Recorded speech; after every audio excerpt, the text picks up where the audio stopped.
and status. Vango ibisabwa kugira ngo tubone open network.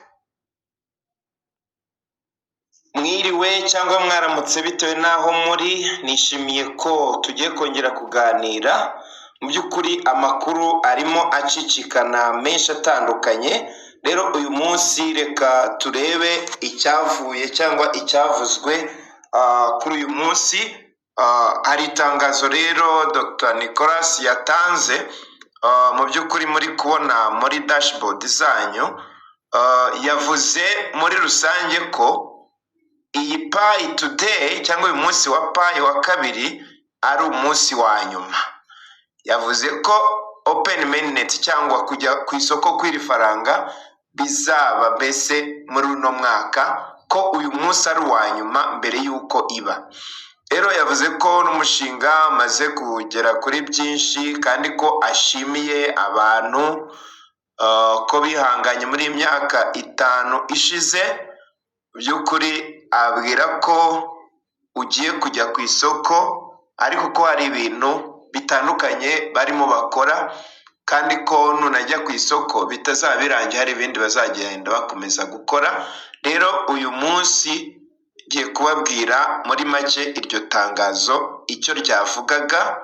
Yavuze mu magambo make ariko iyo ukanze hariya kuri announcement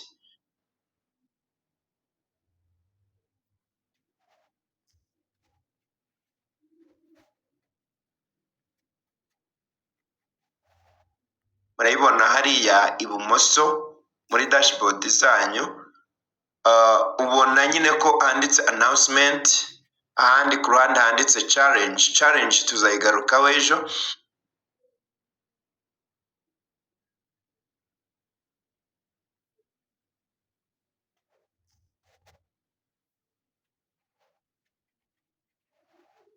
Challenge mbese ni akantu nyine dusabwa gukora, mbese ni nk'ihurizo cyangwa akantu dusabwa gukora. Tuzabivugaho ejo cyangwa ikindi gihe tuzaba twabonye umwanya.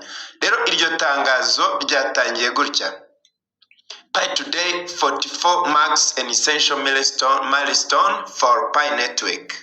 Vango uyu munsi wakoze cyangwa wagaragaje mbese ikintu gikomeye kuri Pi network. It's the last Pi today before we launch open mainnet. Nuvango ni umunsi wa nyuma mbere yuko tumurika open network cyangwa tumurika rino faranga rikajya hagaragara. As detailed in the open network conditions in December 2023, nkuko byagaragajwe cyangwa nkuko byarambuwe bikavugwa mbese mu buryo burambuye mu kwa 12/2023, our path to open network lies on collective efforts of the whole Pi community. Bango kugira ngo uyu mushinga ujye ku isoko cyangwa ujye hagaragara, birasabwa ko dushyira hamwe imbaraga zacu, umuryango wa Pi wose, including the core team. Harimo core team mbese ni ba nyiri umushinga, community developers, abantu bakora ama application cyangwa abantu bize IT, and all pioneers, kandi n'abapioneer bose. Due to the amazing contributions and innovations of the whole community, we made great progress and are right on track. Bango bitewe n'uruhare ndetse bitewe n'udushya tw'umuryango wose, twateye intambwe kandi turi mu nzira nziza. First, for today's Pi Today celebration, we'll share updates on the progress made in the open network conditions. Bango kuri munsi wa Pi Today turimo tuwizihiza, turabasangiza amakuru avuga ku bintu byagiye bigerwaho kugira ngo tugere muri open network conditions, kugira ngo tubone ibisabwa nyine kugira ngo uno mushinga ujye ku isoko. Review product updates, mbese gusuzuma product cyangwa ibikorwa bitandukanye bagiye bakora, mbese ibikorwa byo muri Pi network. and releases since Pi Day, ndetse n'ibintu bagiye basohora hanze, ibintu bagiye bavuga ku munsi wa Pi, March 14, 2024, kuri 14 z'ukwa gatatu 2024. Murabizi ko umunsi wundi wa Pi wabaye kuri 14 z'ukwa gatatu muri uno mwaka. Introduce new releases today presented in the corresponding sections of the product and tech updates. Vango tugenda tubabwiraho bese ibyagiye bisohoka, turabwira ibyasohotse uyu munsi bijyanye n'igicuruzwa cya product ndetse n'ibijyanye na tech updates. Vango amakuru ajyanye n'ikoranabuhanga, grips into next initiatives that will advance the network towards our open network goals. Bese tugenda tureba intambwe zagiye ziterwa kugira ngo uno mushinga ujye ku isoko, and initiate a community event for celebration. Ndetse bigatuma dutegura ibikorwa byo kwizihiza uno munsi, a new Pi Today Open Network Challenge. Ndetse tunavuga uriya mukoro cyangwa ririya hurizo ryatanzwe kugira ngo abantu barikore. Iriya challenge nababwiye tuzavuga ejo. But first, we are thrilled to announce that the Pioneer community has now reached over 60 million engaged pioneers. Vango mbere na mbere tukishimiye kubabwira ko umuryango wa Pioneer umaze kugera kuri miliyoni 60. Ubwo ni abantu ba mininga buri munsi. Open network conditions and status. Vango ibisabwa kugira ngo tubone open network ndetse nuko ihagaze kugira ngo mbese aho tugeze. Today you have updates on the progress of our free key conditions for open network. Uyu munsi dufite amakuru avuga aho ibisabwa bitatu kugira ngo open network ibeho bigeze. Icyambere, finish any open network preparation work in technology. Kurangiza ibikorwa byose bijyanye n'ikoranabuhanga, bijyanye na technology kugira ngo mbese nyine uno mushinga utere imbere cyangwa ujye ku isoko. Product, igicuruzwa, bese igicuruzwa n'ubundi ni Pi. Business, ubucuruzi, and legal following the consistent strategies of Pi network.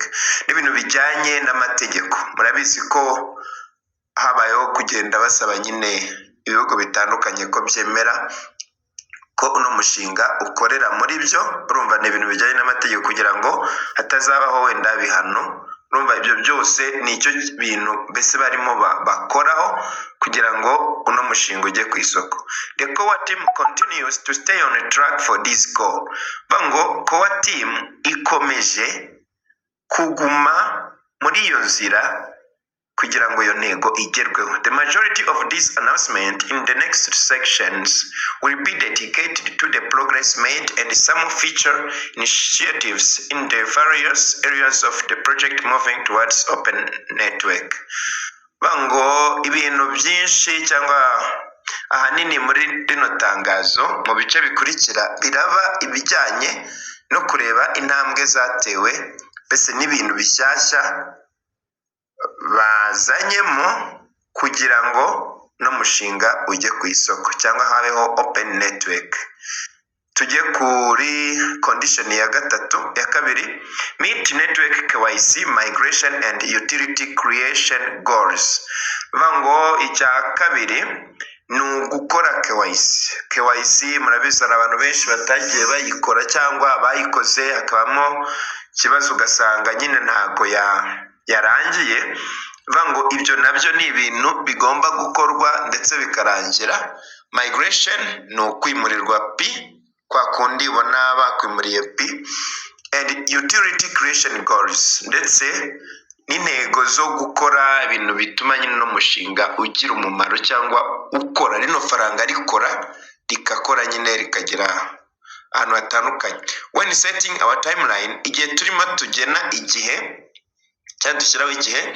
We established 3 goals that are primarily driven by community efforts. Bango twashyizeho intego 3 ariko zigomba gukorwa cyangwa kugerwaho n'umuryango cyangwa imbaraga z'umuryango w'abapiyoniye. First, 15 million KYC pioneers. Bango hagomba kubaho abapiyoniye 15 bakoze KYC. At this time we have over 12 million KYC pioneers. Kino gihe dufite miliyoni 12 z'abapiyoniye bakoze KYC, up from 9.45 million on March 14, 2024. Bango bivuye kuri miliyoni 9.45, ubwo ni miliyoni 9 nyine n'abantu 150 nyine bari barakoze KYC kuri uriya munsi wa Pi Day yabaye kwa gatatu. Many KYC corners cases were unblocked to facilitate this increase. Bango ibintu bitandukanye byarakozwe kugira ngo KYC abantu bayibona ari benshi cyangwa bayikore, and acceleration is expected with more changes and community mobilization initiatives. Bango kandi kugira ngo byihute hagomba kubamo impinduka ndetse n'umuryango ukaburirwa cyangwa bakawushishikariza nyine ko ugomba kubikora. Mbese abapiyoniye bagomba gushishikarizwa gukora KYC. Second, migrate 10 million pioneers to mainnet. Ikindi cya kabiri ni ukwimura P z'abapiyoniye miliyoni 10 kugira ngo bajye kuri mainnet cyangwa bajye kuri blockchain. We currently have 5.79 million pioneers on mainnet. Bango kuri blockchain cyangwa kuri mainnet cyangwa mu makofa atandukanye abantu bamaze kwimurirwa P ari miliyoni 5.79, compared to 4.5 million on March 14, 2024. Bigeranijwe na miliyoni 4.5 bari bamaze kwimurirwa P kuri la Pi Day yabayeho mu kwa gatatu. We have made and will continue making changes that will accelerate mainnet migrations. Tuzakomeza mbese ari ibyo twakoze kandi tuzakomeza gukora impinduka zituma migration cyangwa migration kwimurirwa P byiyongera byihuta. Keep reading for the details later in this post. Mbese wakomeza ugasoma no makuru arambuye muri no poste. Icya gatatu, third, 100 Pi apps that are on the mainnet or are mainnet ready. Bango kuba dufite application 100 zikoresha Pi ine z'imishinga itandukanye ziri kuri mainnet. Mbese imishinga 100 yiteguye gukorana na Pi network. Iyo mishinga nyine ni imishinga irimo nka Sibu, PyPilot, mbese iriya mishinga yose mubona muri ecosystem. Kabiri, comply with the Pi platform policies. Kandi imishinga igomba kuba ari imishinga ihura cyangwa yubahiriza amategeko ya Pi platform ya Pi. Gatatu, solve a true need and bring utility to the Pi ecosystem. Gatatu, umushinga kugira ngo wemerwe ugomba kuba ukenerwa cyangwa ugira icyo umarira aba pioneer ndetse ukagira icyo umarira urusobe nk'imishinga iri muri Pi cyangwa ecosystem. And 4 are a distinct application. Kandi zigomba kuba ari application mbese zihariye zifite umwihariko. We now have over 70 mainnet or mainnet ready Pi apps that meet this criteria. Bango ubungubu dufite imishinga cyangwa ama application yiteguye 70 yubahiriza mu mategeko. Mu gihe twari tuvuye kuri 50 mu kwa gatatu. Kuri Pi Day ya mbere twari dufite imishinga 50 yizewe mbese yarangije kubahiriza biriya. Third, icya gatatu, no unfavorable external environment. Bango ikindi kintu kizatuma payi ifungurwa cyangwa ijya ku isoko ni ibintu mbese biturutse hanze, ni ibintu runaka bishobora gutuma mbese ino payi itajya ku isoko, wenda harimo nk'intambara, ibiza, ibintu bitandukanye nyine byatuma uno mushinga babona kujya ku isoko wagira ikibazo. Ibyo nabyo byatuma mbese uno mushinga utajya ku isoko. We control the open network launch date. Nuvuga ngo bagenzura cyangwa bagenga open network. Nuvuga ngo launch ya open network nibo bayifite mu biganza. That lets us avoid launching at a time when global factors might harm crypto and traditional business ecosystems. Nuvuga ngo ibyo ngibyo bituma twirinda ibintu bitandukanye byatuma crypto cyangwa amafaranga y'ikoranabuhanga agira ikibazo, cyangwa business ziri traditionnel, business zisanzwe ziriho nyine, mbese tukareba ko izo factors cyangwa ibyo bintu byatuma habamo ingaruka.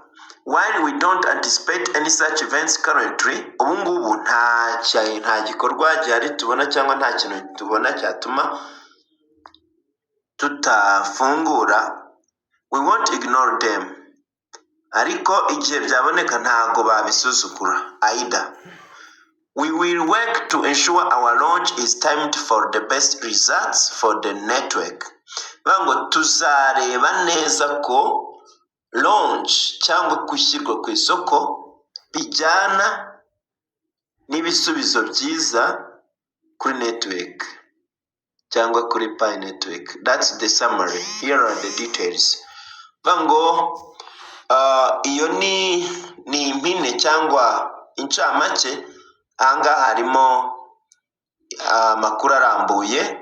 Bango ushaka kubisoma neza cyangwa ukabirambura wakomeza rino tangazo. Bango hari ikindi kintu bongeyemo, ikintu kijyanye na social profiles. Nuvuga ngo ari uburyo bashyizemo bw'uko umuntu azajya ahuza Pi na social media zitandukanye nka Facebook, YouTube, Twitter, Instagram. Ibyo ngibyo byose no kugira ngo habeho igikorwa cy'uko abapiyoniye bagomba kuba ari abantu mbese bazima, atari amarobo. Bagomba kuba ari abantu b'ukuri, atari amarobo, kugira ngo mbese abantu nanone kandi bakomeze bajye bakominikana. Mwabonye ko ari nabo bagenda bavuga ngo shyiramo username yawe nyine yo kuri Pi uzajya uyishyiramo kugira ngo bitume abantu bakubona ku buryo nakurikira nawe ukankurikira. Mwabonye ko muri Pi browser bashyizemo indi application yitwa profile. Iyo profile rero ni ibyo tuzajya tuyikoraho bijyanye no guhuza konte zacu za Pi network na konte zisanzwe za social media. Ikindi hari ku manode, ngira ngo amanode murabizi ko ari uburyo bwo kumayininga bakoresheje machine, kandi amanode atuma ndetse na network igira imbaraga, ituma umushinga ugira imbaraga. Bango rero bavuye kuri verisiyo ya 0.49 bajya kuri 0.11. Bango iyi node bakoreshaga yari iya testnet cyangwa iyo kurebera ko umushinga nyine uzagenda neza kwigiraho. Bango rero barimo updatinga cyangwa bavugurura, bashaka ko nyine node igera kuri verisiyo ya 11. Iyi node ya 11 ni izafasha muri kino gihe open mainnet izaba yarabayeho, kandi ngo that enhance node analytics. Bango iyi verisiyo ya node izazamura ubusesenguzi bwa node. Bivuga ngo node zigenda zinatuma basesengura amakuru ko ibintu bimeze, umubare w'abantu bamayininga, umubare w'abantu batamayininga, ibintu byose mbese sisiteme yose bakayimenya. Bivuga ngo rero ibyo nabyo ni ibintu barimo bakora. Mu by'ukuri ni ibintu byinshi byagiye bivugwa ariko turavuga muri makeya. Hari akandi kantu bavuzeho ntagenda ntababwiye, ni akantu kajyanye na PyFest ya kabiri. Ngira ngo murabizi mu kwezi kwa 11 2023 habayeho ikintu bita PyFest. Iyo PyFest rero yatumye abantu batandukanye bafite ubucuruzi bagenda bemera kwishyurwa muri Pi. Rero iyi PyFest izongera igaruke mbere y'uko Open Mainnet ibaho. Rero iki ni ikintu cyiza. Hari abantu bafite ubwoba bw'uko batari guhaha, ariko mu by'ukuri iyi PyFest igiye kugaruka, abantu bazongere bahahe noneho bakoresha Pi za nyazo, mbese ari ibintu bifite ingufu ku buryo ikintu ukeneye wagenda ukakigura. Rero nimugire ubwoba, abantu benshi mba mbona bafite ubwoba rwose, nimugire ubwoba pe, nimugire ubwoba. Pi igiye gukora ibintu bikomeye cyane. Pi Commerce Apps, bivuga ngo ari application zijyanye n'ubucuruzi za Pi zabayeho cyangwa bagiye bafungura. PyFest, after the smashing success of the PyFest event in December 2023, bivuga ngo nyuma y'intsinzi ihambaye ya PyFest yabayeho mu kwa 12 2023, which saw 1,000 of pioneers and merchants around the globe transacting in Pi in their local economies.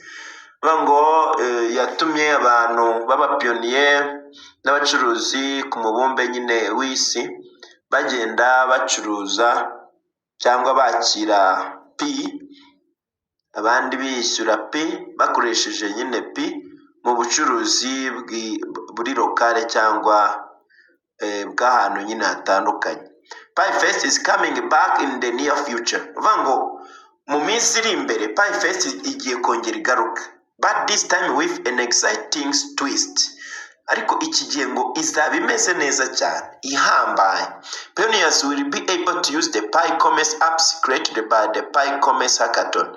Bivuga ngo abapiyoniye bazashobora gukoresha ama application yakozwe muri hackathon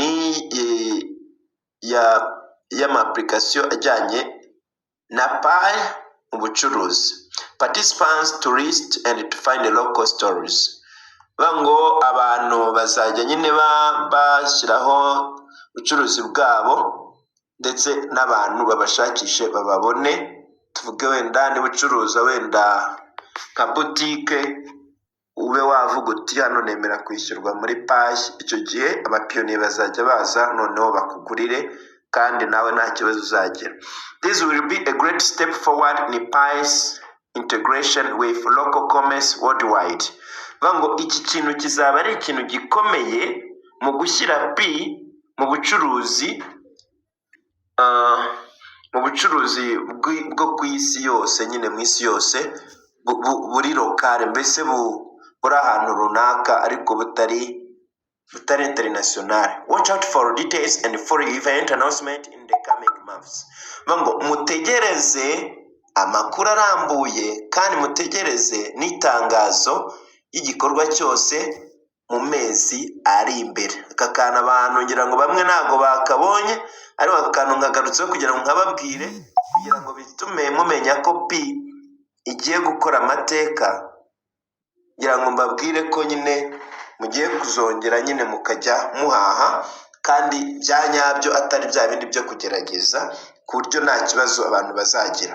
Rero murakoze, audio itaba ndende cyangwa video, reka tugarukire ahangaha kugira ngo tuzakomeze ikindi gihe mbabwira kuri la challenge nayo tuzayiga, turebe mu by'ukuri uburyo Pi igiye gukora amateka, turebe na zira profiles bashyizeho, turebe ibintu bitandukanye. Rero nagusaba ko ukora subscribe kuri no channel, kino ugakora like, yuko si like ubu zamuye nyine channel yanjye, cyangwa uwo uyihaye amahirwe yo kuba yabonwa n'abandi bantu. Rero gukora kuri ako gakumwe kazamuye ugomba kubikora kugira ngo bibeho, kugira ngo mbese uyilikinge. Ikindi kandi ugomba gukora subscribe igihe cyose utakoze subscribe.